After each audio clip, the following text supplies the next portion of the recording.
Praise the Lord. ஆண்டவரும் உலக ரட்சகருமாய் இருக்கிற அப்பா இயேசுவினுடைய நாமம் இந்த வேளையிலே மகிமைப்படுவதாக.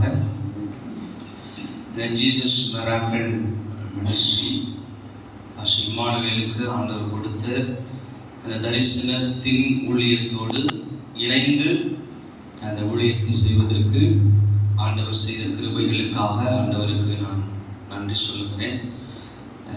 நான் வேதத்தில் இந்த ஊழியத்துக்காக ஜெபிக்கும் போது ஆண்டவர் ஒரு வார்த்தையை காண்பித்தார். அதை நாம் வாசிக்கலாம். எபிரேயருக்கு எழுதின நிருபம் 3வது அதிகாரம்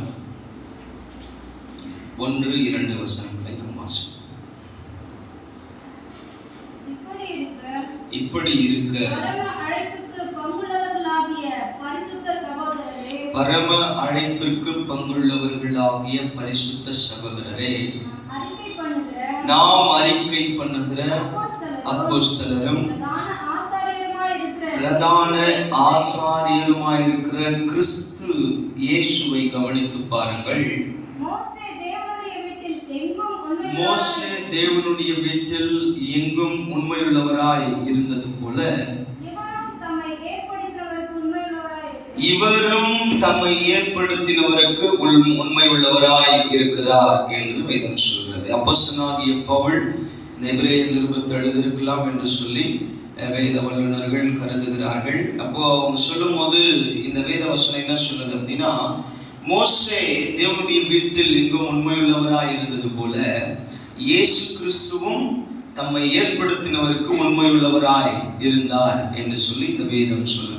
அப்போ ஆண்டவர் இந்த ஊழியத்தை ஊழியக்காரருக்கு ஆண்டவர் இந்த ஊழியத்தை ஊழியக்காரருக்கு கொடுத்திருக்கிறாரு. இந்த ஊழியத்தை கொடுத்து இந்த ஊழியத்துக்காக அவரை ஏற்படுத்தியிருக்கிறாரு. அப்போ ஆண்டவர் என்ன எதிர்பார்க்கிறார் அப்படின்னா, உண்மை உள்ளவர்களாய் இந்த ஊழியத்தை நாம் என்ன பண்ண வேண்டும், செய்ய வேண்டும். ஆண்டவர் எல்லாருக்கும் ஒரு வேலையை கொடுக்கிறார், எல்லாருக்கும் ஒரு ஊழியத்தை நம்பி ஒரு பொறுப்பை கொடுக்கிறார். அப்படின்னும் போது அந்த பொறுப்பை அந்த ஊழியத்தை நாம் உண்மை உள்ளவர்களாய் செய்ய வேண்டும் என்று சொல்லி ஆண்டவர் எதிர்பார்க்கிறார். இந்த ஜீசஸ் மிராக்கிள் மினிஸ்ட்ரியோ அதே போல உண்மையோடு உத்தமத்தோடு நாம் செய்யும் போது கண்டிப்பாக தேவன் இந்த ஊழியத்தை ஆண்டவர் கொடுத்த அந்த தரிசனத்தை இந்த ஊழியத்தில் நிறைவேற்றுவதற்கு அவர் வல்லவராக இருக்கிறார். அல்லேலூயா, கர்த்தர் நல்லவர்.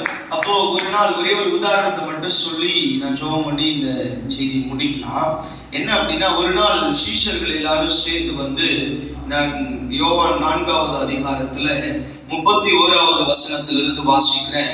இப்படி நடக்கையிலே சீஷர்கள் அவரை நோக்கி, ரபி, போஜனம் பண்ணும் என்று வேண்டிக் கொண்டார்கள்.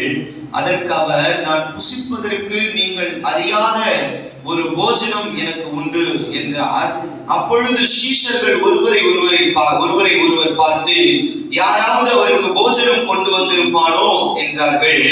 அப்ப இயேசு சொல்றாரு அவர்களை நோக்கி, நான் என்னை அனுப்பினவருடைய சித்தத்தின்படி செய்து அவருடைய கிரியையை முடிப்பதே என்னுடைய போஜனமாய் இருக்கிறது. எல்லாரும் என்ன நினைக்கிறாங்க அப்படின்னா, சாப்பிடுறதுக்காக ஏசப்பாவை கூப்பிடுறாங்க. அப்ப அவர் சொல்றாரு, எனக்கு வேற ஒரு போஜனம் இருக்குதுன்னு உடனே சீஷர்கள் நினைச்சாங்க வேற யாரும் சாப்பாடு கொண்டு வந்திருப்பாங்க போல அப்படின்னு நினைக்கும் போது ஆண்டவர் சொல்றாரு, என்னை அனுப்பினவருடைய சித்தத்தின்படி செய்து அவருடைய கிரியையை முடிப்பதே, அப்படின்னா அவர் கொடுத்த அந்த வேலையை செய்து முடிப்பதே என்னுடைய போஜனம் என்று சொல்லி இயேசு கிறிஸ்து சொன்னார். அல்லேலூயா. அப்ப நான் இந்த ஊழியத்துக்கு என்ன வார்த்தையை சொல்லி ஆசீர்வதிக்கிறேன் அப்படின்னா, ஆண்டவர் இந்த ஊழியத்தை இவரை நம்பி, யாருக்கிட்டையும் சாதாரணமா ஆண்டவர் ஒரு பொறுப்பை கொடுக்க மாட்டாரு. இவர் இதற்கு தகுதியான நபரா என்று எண்ணிதான் அந்த பொறுப்பை கொடுப்பார். இப்படிப்பட்ட ஒரு ஊழியத்தை இவரிடத்திலே ஆண்டவர் கொடுத்திருக்கிறார் அப்படின்னும் போது கண்டிப்பா இதற்கு அவர் பாத்திரவான் என்று எண்ணி அவர் இந்த வேலையை கொடுத்திருக்கிறார். இந்த வேலையை உண்மையும் உத்தமமாக ஆண்டவருடைய சித்தத்தை நிறைவேற்றும்படி இதை செய்து முடிக்கும் போது இந்த ஊழியத்தை கர்த்தர் மலை மேல் இருக்கிற பட்டணமாக மாற்றுவார். அல்லேலூயா. அநேகர் இந்த ஊழியத்தின் மூலமாய் ஆசீர்வதிக்கப்படுவார்கள். அநேகர் இந்த ஊழியத்தின் மூலமாய் விடுதலை அடைந்து ஆண்டவருடைய நாமத்தின் மகிமைக்காய் எழும்பி பிரகாசிப்பார்கள் என்பதற்கு இந்த ஊழியம் அதற்கு ஒரு அடையாளமா இருக்கும் என்று சொல்லி இயேசுவின் நாமத்தில் இந்த ஊழியத்தை நான் ஆசீர்வதிக்கிறேன். நாம் எல்லாம் கண்களை மூடி இந்த ஊழியத்துக்காக நாம் ஜெபிக்கலாம்.